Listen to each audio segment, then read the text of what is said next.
में दूसरा बड़ा खुलासा आपके सामने करने वाले हैं। नवभारत पर जस्टिस वर्मा से पूछे गए 3 अहम सवाल। 3 सवालों के आधार पर जले हुए नोटों की जांच हुई। यह दूसरा बड़ा खुलासा। पहला बड़ा खुलासा यह कि 55 लोगों से पूछताछ हुई और उसमें जस्टिस वर्मा की बेटी दिव्या वर्मा भी शामिल है। दूसरा बड़ा खुलासा यह है कि 3 महत्वपूर्ण सवाल पूछे गए जिसके आधार पर यह जांच रिपोर्ट तैयार की गई है। नवभारत पर आपको ये बताएंगे हम, टाइम्स नाउ नवभारत पर, कि ये सवाल क्या है और क्यों महत्वपूर्ण है और कैसे इसके आधार पर बनी हुई रिपोर्ट महत्वपूर्ण है।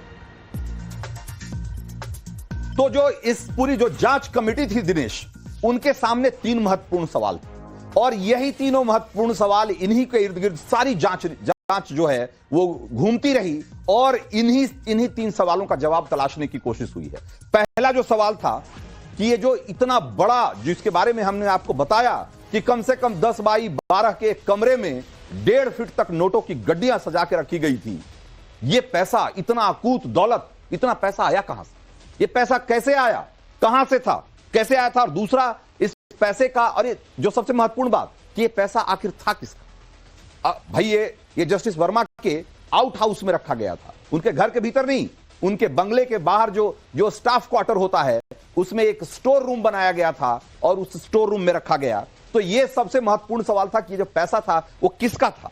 और दूसरा, और जो तीसरा सवाल जो था, जो महत्वपूर्ण सवाल है कि भाई ये पैसा, जो जला हुआ पैसा, जब आग लग गई और फायर ब्रिगेड के कर्मचारियों ने उससे आग को बुझा दिया और जब जस्टिस वर्मा के स्टाफ के लोग वहां पहुंचे, परिवार के लोग पहुंचे, उसके बाद वो जो जला हुआ कैश है उसको कैसे हटाया गया, किसने हटाया, और ये जो इसके पीछे की जो पूरा घटनाक्रम था, ये समझने की कोशिश की गई है इस रिपोर्ट। ये पैसा आया